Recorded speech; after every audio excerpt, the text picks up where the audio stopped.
I supported my local game store by purchasing a booster box of Hour of Devastation. So this will probably be one of the last box sets for standard legal booster boxings I'll probably ever do, depending on what's legal, what's in the next set, given that there is, God knows what's going to happen, but like, with Masterpiece, the Masterpiece series coming to an end, there's probably still a lot of excitement, but like we all know that the reason that anyone really watches me do this is to watch me bust. So let's see what we can pull today. All three. If I can never get this freaking box open.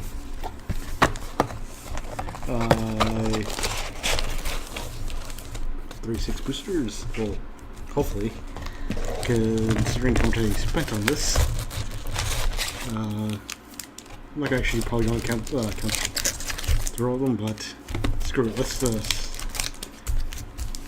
get that done. Mercy from Overwatch playmat, obviously. Not trying to be a pervert, as I noticed that the camera was focused on probably the most inappropriate part of the playmat, given that I had the box on top of her face. Let's hope heroes really never die in this. But knowing me, I'll probably bust given some of my records. Probably go straight to the uncommons, because if possible, and I'd probably spoiled the rare in there. Obviously no Pikachu card. And I should probably get a little better set up here.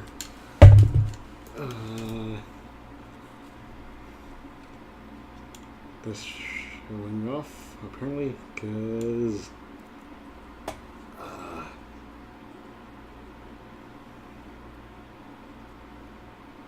focus, damn it. Gotta find that sweet spot. I probably should have stuck with the 50. Anyways, farm to market, as there's a sweet spot.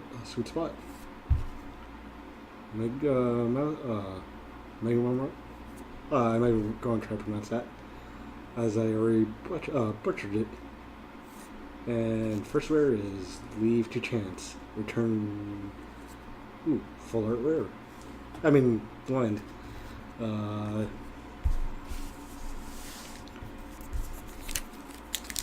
Yeah, like, Leave to Chance. Let's see. Remove all. Wherever. I'm not gonna ruin this with my shitty commentary, because I really don't know what all these cards say. Leave the Chance, actually, I haven't seen in pre-release, so I legitimately know Yu-Gi-Oh card.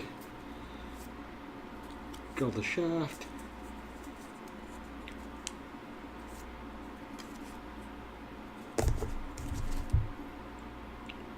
Pingcaster, the one that pings damage to target player or exerts for the creature.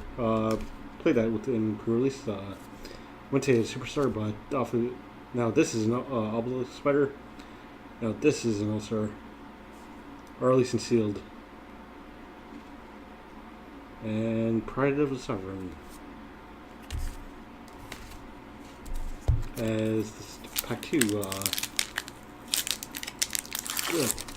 Me can't English today, given how very little sleep, since I went straight to, can't say I went straight to F&M after work, given that that'd be a pretty much bold-faced lie, because I was streaming before I went to F&M today. And it's not like the internet's known to call people out under bullshit. Bloodwater Eternity, eh? That's actually something I probably would like to see. Actually, I probably did see it in. Actually, I didn't see it in sealed today, unfortunately, but I definitely would have liked to see it today, given that I went blue-red prowess in draft. Let's see. Dream Sealer as my rare. As you can tell, I didn't quite, well, you probably can't tell, I didn't really divide these into proper piles. I should probably get started, given that I will be putting the draft shaft into separate things. Well, not the draft shaft, but like the shaft into its own separate box compared to the traders for the rares. And of course, I crack more of that red card aberrant or whatever however it's pronounced. Again, can't English for shit today. Second open in a row, couldn't quite fall asleep last night. And when I did, I was up every, like, well, I wouldn't say every 2 hours, given I only had like 4 or 5. But like, yeah, this piss poor sleep last night. Given 2 opens actually, given that, like, in a 24-hour period, I worked 16 of those hours. Ooh, Bantu's Last Reckoning. For one of my last pre-releases, single player, I believe I cracked 2 of these. I was excited for a moment. I was excited that I might have gotten a full land. Like, given the amount of packs I've opened for Amonkhet, I actually haven't opened a single one yet. Full art, even though there's supposed to be like 1 in every 4 packs. Or that's what Witches of the Coast claims.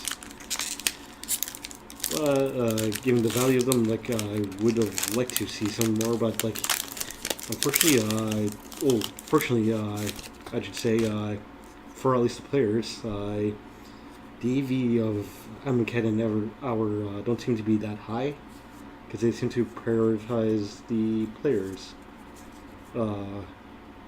this time through, at least, versus like the silliness in Aether Revolt. Ooh, so the first mythic of the box, Anish, well, the Sphinx. I'm not even going to try to pronounce that. Given well, the Cryo Sphinx, Flying Sphinx cost 2 less, but yeah, like, definitely wasn't trying to pronounce that like to the best of my ability. Given my track record today, a few minutes ago, was pretty bad, so I probably still butchered that. But then again, when is my English ever good? Like, I remember back in I think the first Modern Masters box I cracked on video, I couldn't even pronounce Linvala properly, which is pretty hilarious. But I think I was pretty close, given that a lot of those cards were new to me, because probably mentioned it before, I only started playing Magic during the beginning of Battle of Zendikar. So pretty much at the start of when they put in lottery cards, save for maybe Shadows, but then again we were all, or at least I was chasing the goddamn Eldrazi big Emrakul in Shadows. Not Shadows, what's it called? Eldritch Moon. For Shadows, I think I was going after that angel, given my luck in with Angel. Given how many angels I cracked, especially recently. Bar the Linvala in... Oh, sorry about that. What the heck? Sorry, this roommate's cat. He's messing with the cupboards at the moment. Yeah, this cat's messing with the cupboards. Ooh, Chandra's Defeat. Pre-release first midnight one did quite some work for me. Oh god. And right after Liliana's defeat. Freaking cat. Sometimes not the smartest. Angel of Condemnation. That was kind of weird, like, getting to, like, not the worst I've done, because I think in one of my pre-release prize packs I did Jace's, Chandra's, and Liliana's all in a row. But yeah, roommate's cat is messing with the cupboards at the moment, so if you're wondering what that stuff was in the background noise was, that was it. 'Cause this is actually the first non-video game stream I did in the new apartment. You probably heard me cursing out the kid because he was demanding attention as I was playing. But then again, pets of the master race. What do you expect? Crypt of the Eternals? Huh. Of course it's in what's his name's colors. I'm totally about this, given that like I was talking about it for the longest time. Ooh, another flirt. Another fart. Bolus. That's his name. I was talking about Bolus a lot. Well, at least for the pre-release, which my roommate can attest to, because I was like, Bolus this, Bolus that. Unfortunately, I wasn't lucky enough to pull one. The one guy at the second, third, I should say, actually, second per single player pre-release, I did ended up pulling an Invocation and Bolus.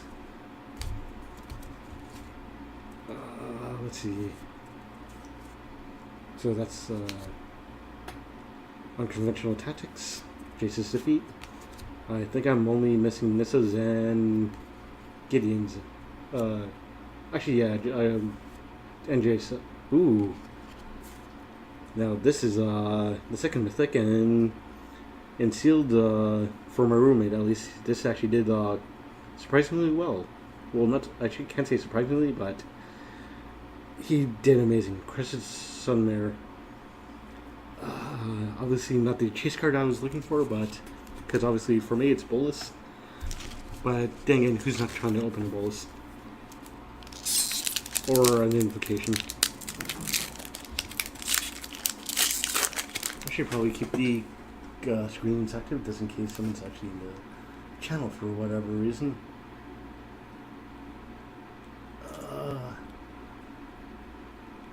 And of course, no one is.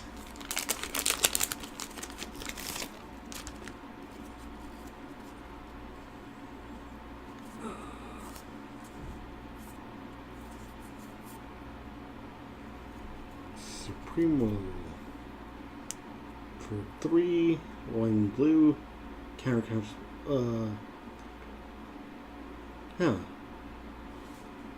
Of your library.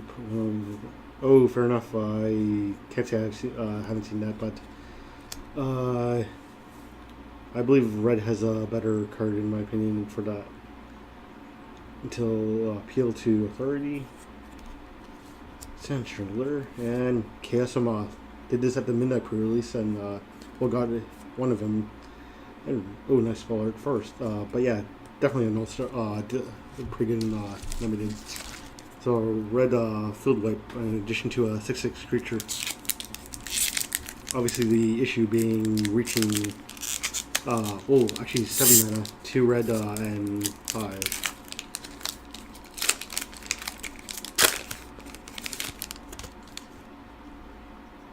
So you both get both a field wipe and a 6/6 creature. So I'd probably say a shitty. What's it called? Kozilek's Return if you count the graveyard effect. Tender, Torment Scarabs, and a Braid. Now, that was the card. I definitely enjoyed using that. And Refuse to Cooperate as my rare. And a Full Art Force. Huh. That's really flavorful. I'll probably, definitely putting both aside because a Braid I will be seeing a lot of standard, playing multiple formats. It's Red's version of Fatal Push at the moment for me. I obviously am not going to go that far, given that Fatal Push was like getting all so many things about Fatal Push, obviously. Sunset Pyramids, Eternal Harsh Truth, Cosign to Oblivion, and Champion of Wits. Full of it, Swamp. Nice. So that's the first third. Hi, roommate. Oh.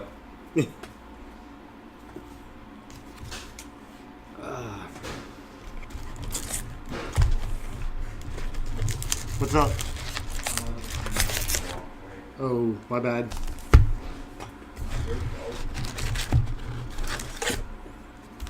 As you probably heard, I just said hi to the roommate and hello to anyone who randomly showed up. Probably, and if it's you, Dennis, I'm not even going to say anything. I will not stream the Honey Pop game that you freaking put on, or whatever it's called. Again. In my defense, Dennis kept on bugging me. And you know how he gets when he's like a dog chasing a bone.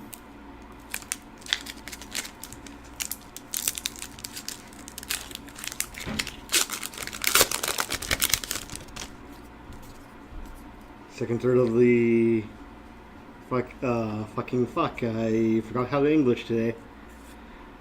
Oh fuck. Oh, there's uncommons. Oh, fuck. I'm not even going. Well, me fail English. Not even gonna try to pronounce that, given that I've been failing English all day today. That's right. Yeah, dude. Like they don't know that you're obviously not on video, but they can pick you up on the microphone. Yeah, but Razakat's right. Yeah. Your opinions on the card? This is a good card for a couple of different things. Like, right now we've actually been looking for another tutor in Standard because the Seasons Past deck did lose Dark Petition. It's expensive for what it does. A lot of times if you want to be getting this kind of effect, you kind of want to cast the card the turn that you pull it. 5 mana and doing nothing for that to affect the board is pretty annoying. But the cycling for 1 black means that there is potential to do this, and in a slower control deck, this might find you. This might see some play, just finding you the one piece that you're looking for. But don't expect it to be a staple of any format. I don't believe. Fair enough. So overall, for an uncommon, not bad, but certainly not something that you're excited to open. Yeah, pretty much. And Manticore Eternal, Afflict 3. What the fuck does Afflict do again? Probably can just read off the card. I shouldn't be looking at the fucking thing here. So Afflict, this is a decent card in Limited, actually, and you're going to see it picked, I think, rather highly as far as an uncommon goes.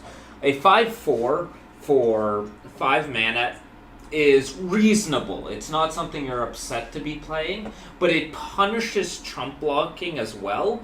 And given that it's typically going to slot into decks that really don't care about the so-called downside of having to attack every turn if able, this is a reasonable threat that oftentimes can't just simply be trump blocked away by tokens because they're still going to be taking at least 3 a turn, and it represents a large amount of damage. This is an ideal curve topper in Limited for a lot of the more aggressive decks, and is probably an upgrade over some of the stuff like the Manticore of the Gauntlet, for example.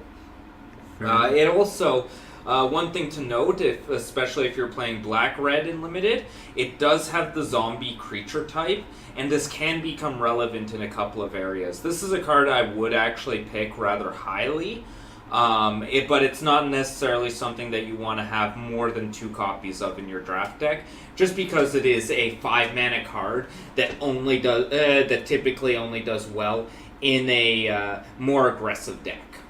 Oh, fair enough. Thanks, man. Yeah. Ooh. Even though I probably shouldn't be saying ooh for the... Oh, 4/4. Minus the ability, which I don't know yet. Fair enough. Oh, nice. So it's this guy. So this is actually going to be one of the premier uncommons in the set for Limited purposes.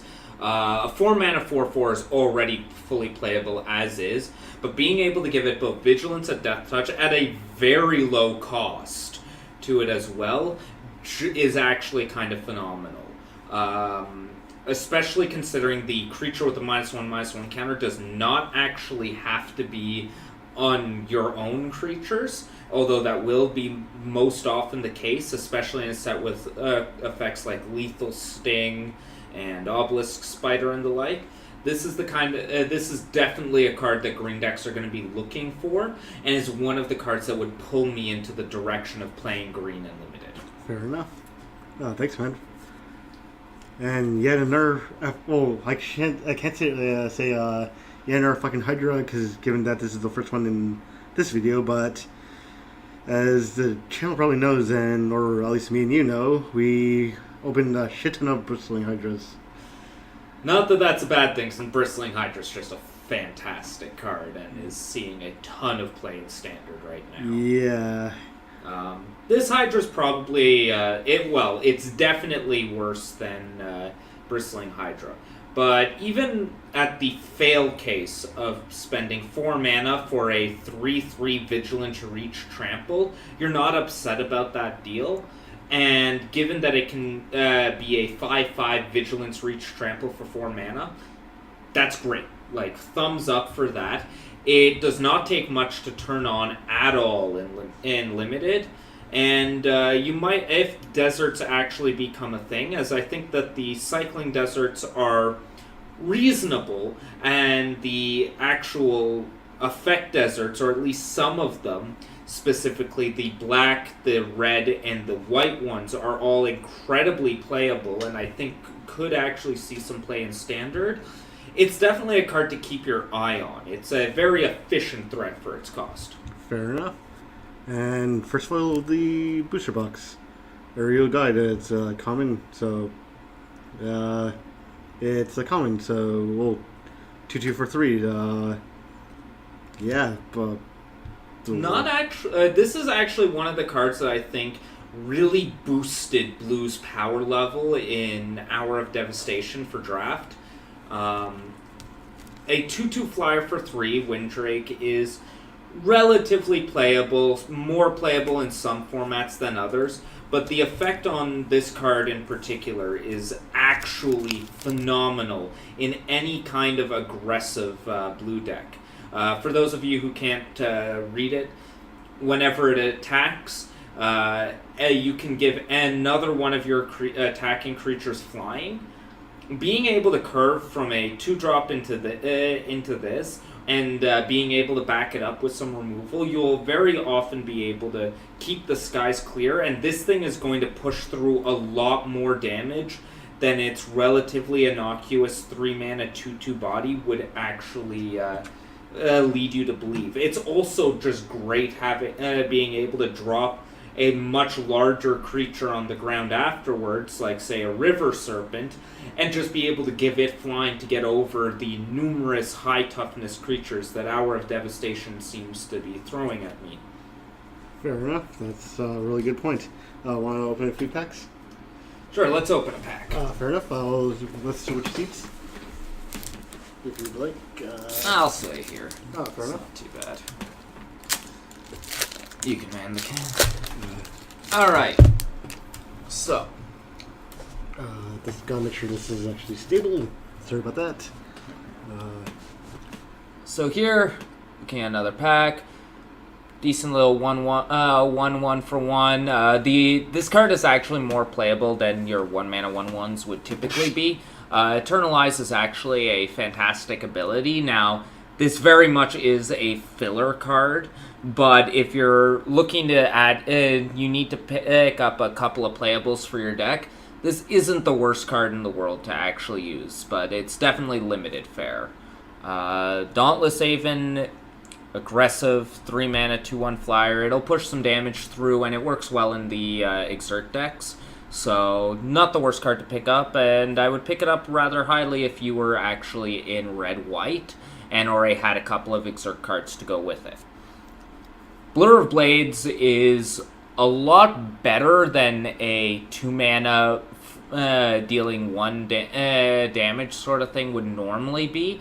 In this format, I find there are a lot of X1s, and in a pinch it can actually act as a decent little combat trick, and it pushes through damage. So, given how aggressive Amonkhet and Hour of Devastation Limited has been so far, I think Blur of Blades is a lot more playable. I'd play 1 in the main deck, but I wouldn't generally you wouldn't find myself playing more than one. Fair enough. Like, it did do work for me in pre-release. Like, when, that was my finisher as in one of the rounds.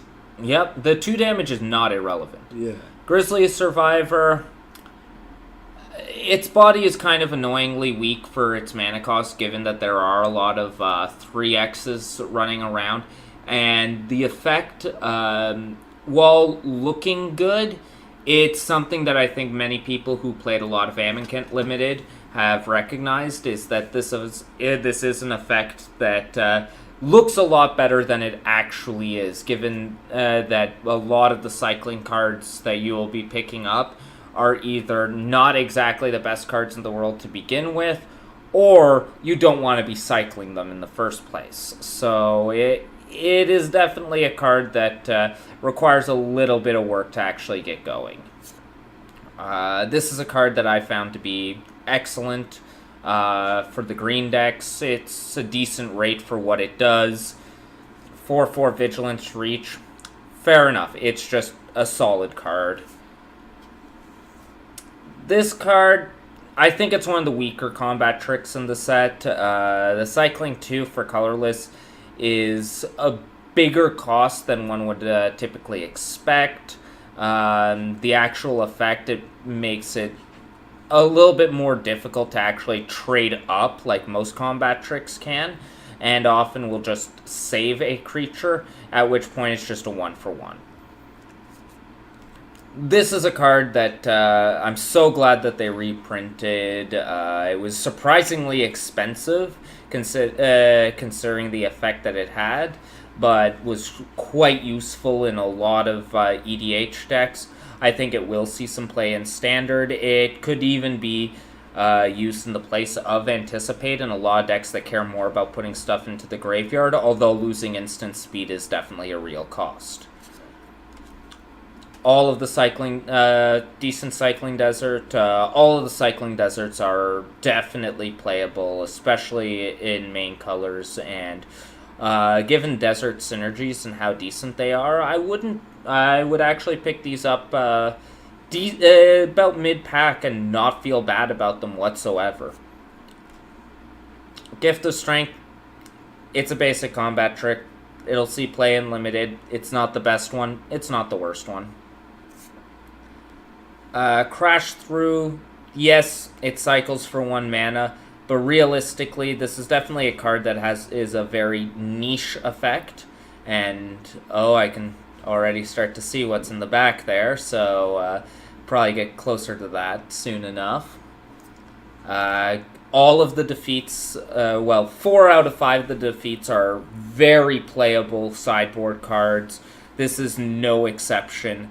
I think all but the green one are going to see some at least standard play, and a couple of them might actually see play in older formats as well. Jace's defeat is just Gainsay with upside. Chandra's defeat is actually very playable. So, nothing bad about this at all. This is a card that has consistently impressed me every time I've cast it in Limited. It's a very high pick. I would not even be upset first picking this over quite a few rares in the set. The second half there, Survive, is very mediocre. You rarely will play it except in a couple of formats, but the big thing is just this. You can look at this as a mono red card, and you will not be upset whatsoever. For 3 mana, it typically takes care of absolutely everything as long as you're making your land drops. And alright. Don't play this. Please don't play this. Unless you really need a 3 mana 2/3, this is not worth it. And now, the card that we saw peeking out, some of you may have already guessed what it is, but there we go, the Majestic Matriarch, another beautiful mythic rare. It doesn't take much for this card to get going, so its power and toughness are twice the number of creatures you control. So by itself, it's a 2/2, but you only need 2 other creatures to make it a giant 6/6, and every combat step it gets pretty much every battle skill that is available for it to get, as long as you have another creature with that. This thing is an absolute bomb in limited and will take over entire games by itself. If you see it, this is 100% first pickable, especially if you are already in green. But and if you aren't, given the fact that it only costs a single green as well, this is a really big pull to the color, and I would splash it pretty much without hesitation in any kind of creature-based deck. And the third mythic of the box. Third mythic of the box. There we go. Planes. Yeah. Nice. Alright, I'm going to do one more pack before I head off. Fair enough. But,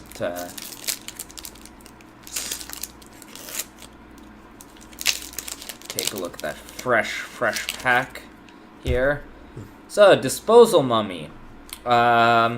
Pretty much just a filler card. It has some utility against Embalm and Internalized creatures, but its stat line is fairly weak for its mana cost. Again, 3 mana, 2/3s are not the most exciting things in the world. This will make your deck, it goes up a little bit just by having the zombie creature type, but otherwise it's not a card that you're upset or happy to see. It's filler. Haven of Enduring Hope. It's better than I expected it to be. 5 mana, 3/3 flyer. It's still a decent enough clock. And gaining the 3 life helps you stabilize, considering you are attempting to cast 5 mana creatures in a fast format. But it'll definitely see play in limited. It's not a bad card at all. This is an interesting one. So this is actually, probably since I've started going through the packs, this is probably the most standard playable that we've seen, sadly enough. 3 mana, its biggest issue being is that it is going to compete with Disallow in the same slot.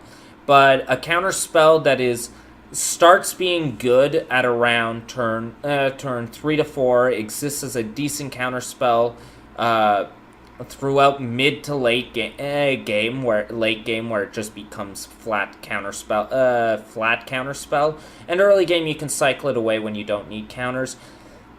It might actually see some play. There's always room for counter spells with cycling on them. So I'm eager to see whether or not this actually does end up being put into a lot of decks. Potentially decks that don't really want to be having to rely on having double blue, but still want a little bit of counter magic. Solitary Camel, again, not exciting, but a 3/2 lifelink for 3 is not the worst card in the world. It'll make your deck if you already have deserts in limited. Otherwise, it's just nothing special. This is a card that I'm eager to see how good it can actually be. 3 mana for ramp is typically, you need to have something other than just getting your single basic land into play. But being able to cycle it when you don't need the ramp often helps out in a lot of cases that ramp decks find trouble with, where they either draw all of their ramp or all of their threats, and that's it.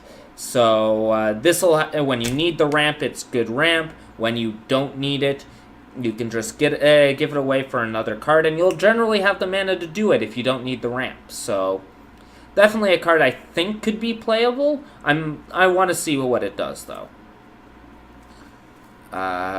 Lurching Rotbeast, not been very impressive. Yes, it cycles for a single black mana, which does give it some utility for sure, potentially in the blue-black cycling deck, but its stat line is pretty terrible as it dies to pretty much every single removal spell that exists in the format. Often trades down, you need to clear the field full of out of blockers for it to get through. Definitely a filler card at best. All of the cycling deserts are playable if they're your main color in limited. Or I mentioned this, just be on the aware for Desert Synergies, and you'll pick this up highly. I think the red one is going to be one of the ones that's fought over a little bit more, because honestly, I think red has the best Desert Synergy card in the entire set in Mini Flametongue Kafu. But, yeah. Kitty. So, once again, we get yet another cat. Love the focus on cats in this set. 2 mana, 1/3, though. Doesn't do too much for you, but it holds down the fort early. When you throw it away to trump block, draws you a card. It's a repository for -1/-1 counters in green-black decks. Overall, a mid-level playable, but make sure that you are a defensive deck or a -1/-1 counter focus deck before you start picking these up highly. In fact, just don't pick these up highly. They will come to you if you're really the kind of deck that wants them. This guy. If you open a Nicol Bolas, this is not a card you are playing because you are not splashing white in your blue, black, red Nicol Bolas deck. It's playable if in a super defensive deck. I think it's sideboard material and limited at best, though. It doesn't put very much pressure, and oftentimes it's not going to be worth using up the card slot on it. That being said, there are definitely going to be situations where it's useful. Judge it accordingly. Do not waste a high pick on this thing. Do not waste a mid-level pick on this thing unless there's literally nothing else for you. Take it low and side it in when it's appropriate. Striped Riverwinder. This is a card that is hard to cast, but cycling for 1 mana is good enough. Is a good way of doing it. Maybe this is the finisher we all hope that Engulfing Sandworm would be. Hexproof certainly makes it a lot better than many comparable cards. I worry about being able to cast it, though. And you really want to be in a more controlling late game before you start picking these up highly. Don't be afraid to cycle this on turn 1 at all. If it's in your opening hand, that's what you're going to use it for. If you pick it up later, then it's an efficient way to end the game at least. Jace's Defeat. And I think that makes all defeats, given I opened Liliana's and Trundles earlier. There we go. Jace's Defeat is probably the best one. Gainsay has seen play in a lot of different formats, and Jace's Defeat is just a straight-up upgrade on Gainsay to be already. So, highly expect this to be a card that you will see both in the sideboards in modern decks, in the sideboards in standard decks, and just all around, it's great. Oh, Vile Manifestation. This was a card that I was really excited to see printed. In Amonkhet Draft, blue-black cycling was easily the weakest of the archetypes. It was heavily dependent on picking up very specific cards, some of them rares at times, and it never really had the kind of payoff that it needed. Vile Manifestation has changed that. This is an aggressive bent to the cycling decks. This certainly, and getting the permanent power boost is what those kind of decks needed, where you have a lot of the guys that get pumped whenever you cycle or discard a card. They were decent, but you often found yourself running out of gas to keep them relevant in the mid to late game. This guy will always be relevant in a deck that has the support with him. So he's definitely one of the cards that you want to see in order to make the black cycling decks actually viable. This is a card that I know there's going to be some widely differing opinions on. My personal opinion is that you definitely don't want to be running very many of them. And honestly, given how little of an impact it has on the board and how it is largely irrelevant until your opponent is at 6 or less life, This is a card that I feel will be cycled more often than not, and in general, I feel that there will be better picks. If you're a heavily aggressive deck, you likely don't want to actually hit 6 lands. That means you're flooding out. And you don't want to be taking the time to spend 2 mana to cycle either. If you're a more controlling deck, you're not going to be getting your opponent you're generally not going to be getting your opponent down to 6 life without already being in the lead and pushing for victory anyways. I struggle to see where it's going to have a spot in Limited, but there will definitely be times where you just cast it, wipe out your opponent out of nowhere, and it'll feel great. Just don't expect those moments to happen very often. And another Wildfire Eternal. This is a cute card. I like the Afflict 4. There's definitely a real cost to blocking this guy. Its body is obviously quite horrendous for its cost. But that ability is an incredibly powerful line of text. And this will definitely make some Commander players drool. However, both in Standard and in Limited, you will rarely come across instants and sorceries that you feel are generally worth being able to push through this 4-mana 1/4 just to be able to cast for free. And at best, you might be able to get your bluff your opponent into not blocking it, or them being more scared of it than they should be, or you might just go in and pop a removal spell off of it. But that's about the highest upside you should expect for it in Limited. Whereas in Constructed, I don't see very many instants or sorceries that I really want to be putting the work to make this thing, to push this guy through for. When you consider that the likely case of a top-end scenario is going to be you casting a Glimmer of Genius in current Standard with it, there are just better cards to go for, and it's going to struggle to find a slot outside of Commander. Where in Commander, it's going to do some stupid stuff. You're going to cast Enter the Infinite for free off of it and win the game on the spot sometimes. And those games are fun, so look forward to them. Decent little token here as well. It's not too bad. So overall, the packs that we saw, not the worst Limited packs in the world as far as actually pulling stuff for Constructed. Haven't really seen too much value being pulled yet. Mostly just a couple of fun cards, but I think that actually sums up Hour of Devastation as a whole quite well.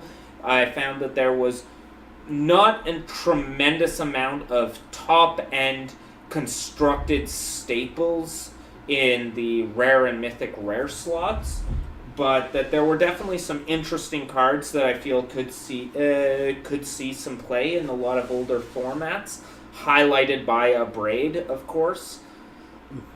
Everybody's new favorite 2-mana removal spell for everything. Yeah. Overall, the set just seems like it's going to push red-blue control quite nicely, and I look forward to seeing the effects on the metagame that it has. Oh, fair enough. Thanks for the input, man. Thank you for letting me join in. No reason. Good luck on pulling some invocations. Yeah, at this point, who knows? Oh, you still got, what, over half the box to go, so... Touche.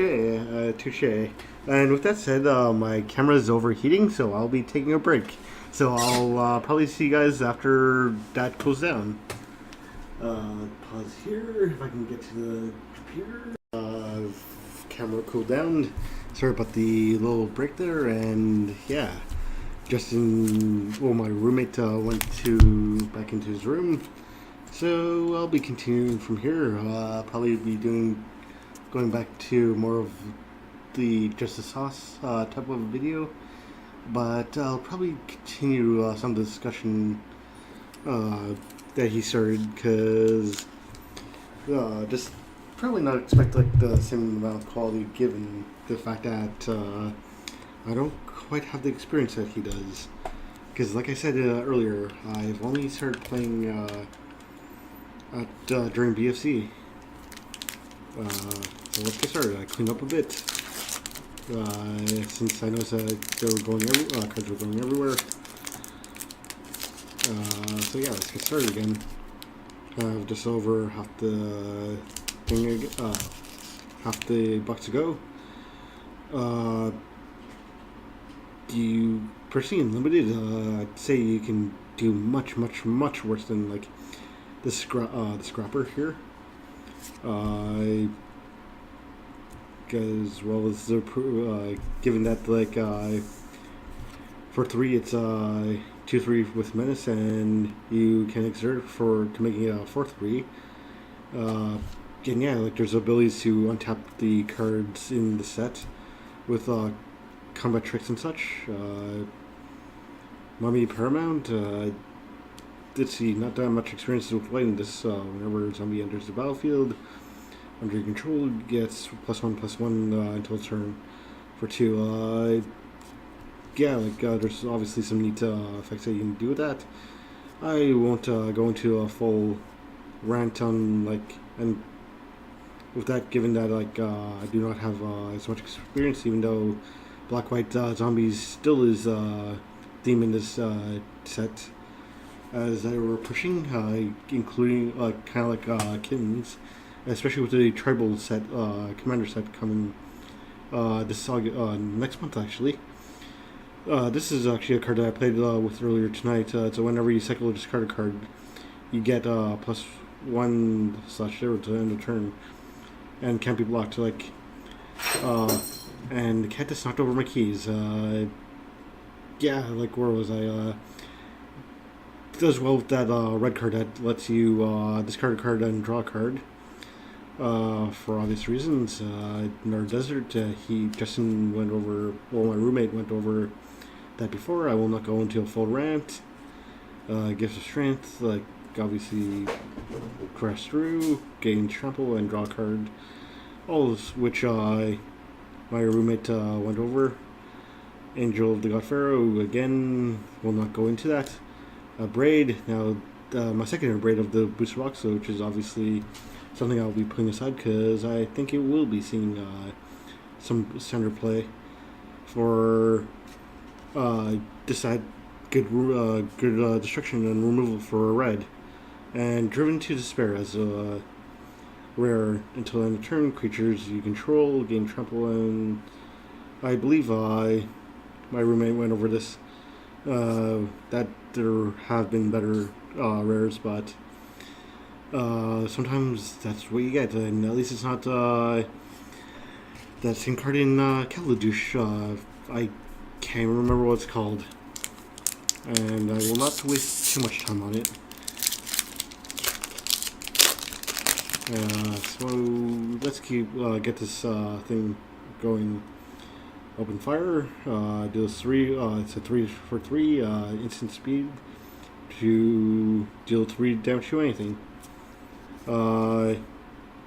I'd say middle, like, if in the theme of my roommate, I would say middle of the pack pick. Like, there's just, in my opinion, better options. Like, yeah, if you want like a quick response, like, go for it. Like, it's like this set's lightning axe, but with braid, I believe it's braid is still better in my opinion.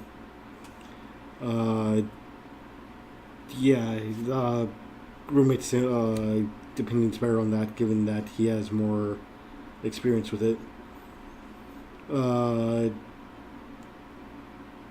Personally, I kind of like this as a 3/5 for removal spell. A 3 instant converted mana cost for a removal spell in combat trick. Yeah, but I personally like it, but I would not be first like highly picking them. Ambush, like Cade. Is this one that gets does damage? Oh yes, this is actually a decent card, given that like it says deals damage, does not say fight. So this would be a decent combat trick to make sure that like make sure damage does go through. In limited, it is pretty decent if you're in a sealed league or say a pre-release or like your local game stores sealed league, because in vacuum it does do directly do pretty well. Moaning Wall, I will not go into that because many of these commons. Travel to Amulets. I do not believe my roommate talked too much about them, but as a tune with Aether, like replacement, well, not really a replacement, but like as an option for the Amulets, have been much debated at my local F&M by more experienced players, given like, so I will not, I just have to trust them because like I do not have the play experience behind it. Bloodwater Entity, again, I could have used this in the archetype for blue red prowess, given that like in limited it does do well. There are the options there, especially with cards called like I believe cancel is in Amonkhet, and like other removal spells, well, counter spells I should say. Whirlwind Form. You get three swings whenever you cast a non-creature spell. Well, it becomes a 3/3. And there's the opposite sweater again, another all-star in limited. And of course, Hostile Desert, like one of the rare deserts. I've opened enough of these personally, and can't say I'm disappointed, but like obviously there's other things I would rather see in this slot. Obviously like nickel bolus and such. Let's keep this show on the road. But like obviously, because deserts, as my roommate said, like are probably stuff that you would probably want to see in. So there is a different type of amulets. Sacrifice basically reveal it. Oh, fair enough. Or that is the same one. Doomfall, choose one.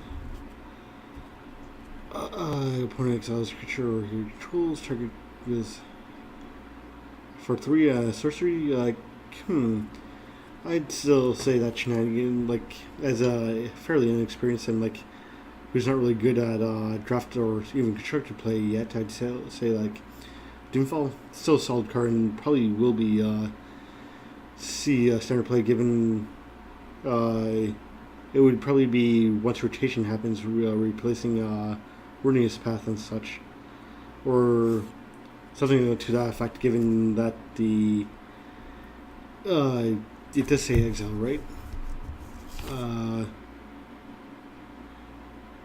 And do you get to choose? You get to choose like a non-land card from their hand, like Transgress the Mind. That was the card I was thinking about. In my opinion, it would be replacing that. Working as the replacement. And Mirage Mirror. If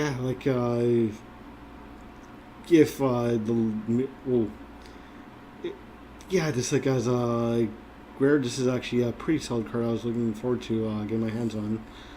Probably not the most valuable, but like that effect, like there's definitely like options to play around in the near future, in more than just one. In more than just one format, given like say Snapcaster Mage, anyone, and such in Commander. So given that, like, yeah, like, there is definitely options there. Open Fire, Garrison without weakness. Kind of hard for me to give input, given like how much I know about the set and again our Doomfall. Nice.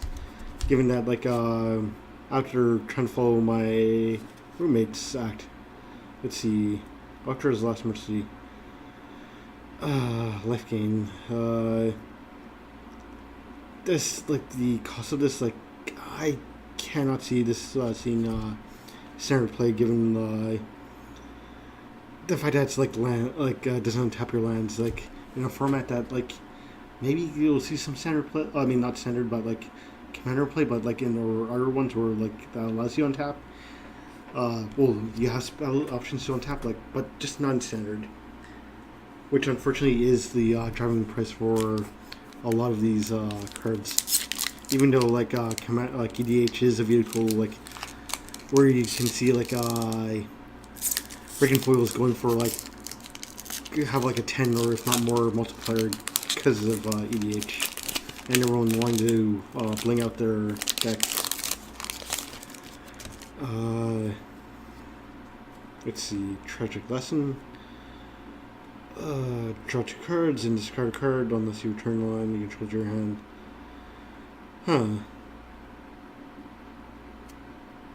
This is actually for 3 instant speed. Like this can legitimately, depending on what kind of deck you're running, this could see play in my opinion. Given like, obviously I don't have like a a deck memory for all these cards like my roommate seems to have. Like I don't see how he remembers all these cards. Like, but then again, I haven't been playing it as long as he has. But like, still, I find kind of insane that he can remember like a shit ton of cards and yet can't. Well, I won't even go into the personal drama. But yeah, you know the type of stuff I'm talking about, like how he remembers like so many things for a card game that like constantly evolves. Yeah, active heroism as a combo trick, maybe not the strongest deck given like there's just like so many more greater options in my opinion. Kind of like how my roommate said, like with stuff like in black, especially given that white black often gets paired up. Punching blow, actually in sealed, punching blow is actually not highly pickable, but is something that is sought after, especially at the common slot. That's a somewhat like a bear, like a 3/3 bear. Yeah, just like given the fact like I'm not even going to get into it. Now this card, like yeah, it's a 5 command converted mana cost for a 4/4, but like with that, like my roommate said, with the desert interactions, like this actually did quite a bit of work for me in pre-release and limited pool. Given that I did have like more than enough deserts in my pool to reasonably have it consistently have that effect where something would not be able to block. And Apocalypse Demon, nice. Well, I'm not really sure what it even does, so I better read it. Let's see, power and toughness. Oh, it's one of these cards equal to the number of cards in your graveyard. Begin directly, tap up unless you sacrifice another creature. Oh, fair enough. So, kind of reminiscent of Desecration Demon without some of the cool effects. Well, cool options, especially if you remember Farm Master 17, which I did mention earlier, which did have the beetles, like the I forget which beetle, but like essentially whenever someone sacrifices a creature, it gets boosted up +1/+1. And in Modern Master Set, they did reprint Mad Cat skills, which I did get out onto a beetle as I had Desecration Demon on the field, which was pretty awesome. Kindle Fury in limited, like it's a neat combat trick, given it is 1 red and gives you first strike. So like that could potentially make a one that could potentially save a unit and act as a form of removal. Like obviously still not well, in a prowess deck it would be actually ideal in my opinion. So like high to middle pick in my opinion, but then again, like my track record not the greatest, so take that obviously with a grain of salt. He already went to the planning, but like I believe it's in Amonkhet that there's another card that like that does the job better in my opinion. That guy told me about. Bring first Minotaur, like discard a card and pay 2 for +2 +0 until end of turn, and it has first strike, so that's always good. Torment Hellfire, repeat the following process X times each, unless that player sacrifices on. Oh,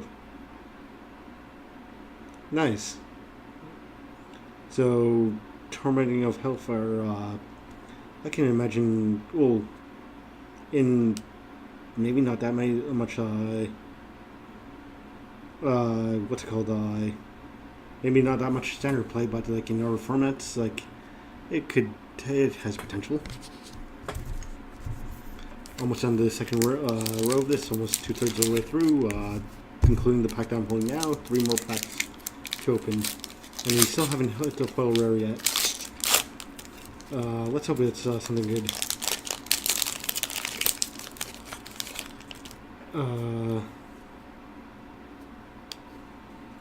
Sandblast. The pinger for each non-creature spell, again in the prowess deck, does work.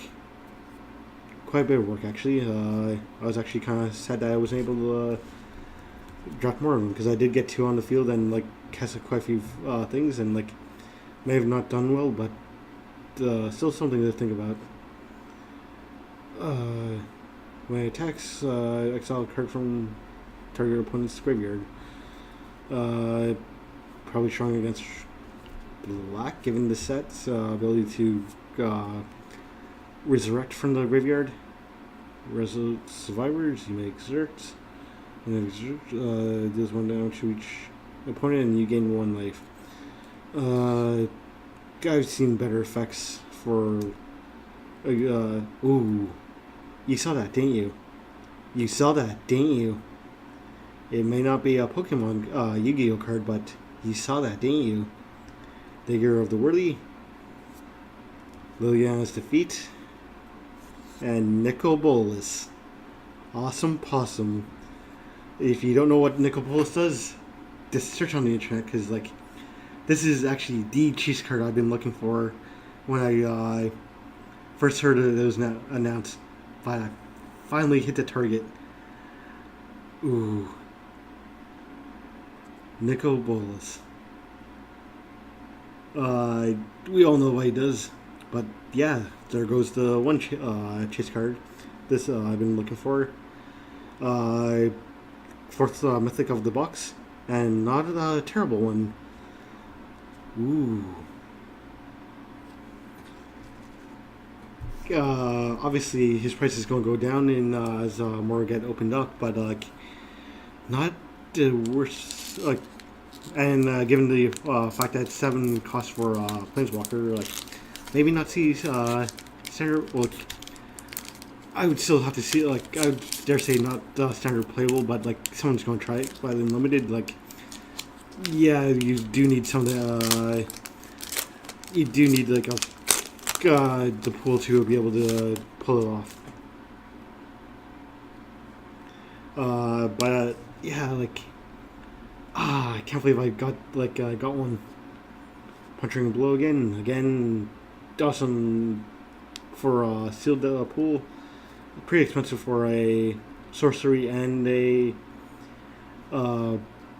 spell. Like, yeah, this is like pretty expensive, but like in limited, you have time, or at least you did in pre-release. Cypher Worm. Yeah, Narworm. Trample 7/7 for 7. Not a big fan of it, actually, given that, like, yeah, it's a big green bomb. Given that, probably should remove my finger from that. Focus 7/10 bomb. Trample when enters the battlefield. Discard 3. Reveal the top card. Literally, you gain life equals to the converted mana cost. Like, the ability is not terrible, but like in limited, I just can't see. I just can't justify having like a top end like that heavy. But then again, like you are trying to play your bomb, so maybe I'm wrong. Well, probably I'm wrong. So I'm just trying to get the stream window open to see any effects. But yeah, like a 7/7 for 7 with that ability, like it's not the worst I've seen, but like at the same time, I just can't like the way that I've learned to like given that my roommates one actually taught me, and like I started since PFC, like I'm embarrassed enough to say that like I was like iffy about like Ulamog even because like 10 for that like just in like yeah it's a more of a thing I can write an entire like well not really an article but like should probably save for another time. I mean like didn't even go over this card. Visor of the Anointed. When enters the battlefield, you may search the library for a creature card with a embalm the word internalize and put into the graveyard. Huh.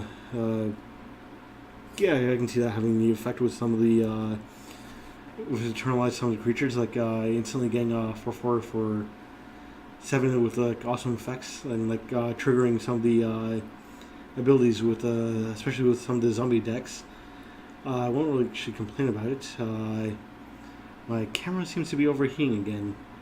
Hollow, and I will try to get through this fairly quickly, given that I do not want to ruin my camera.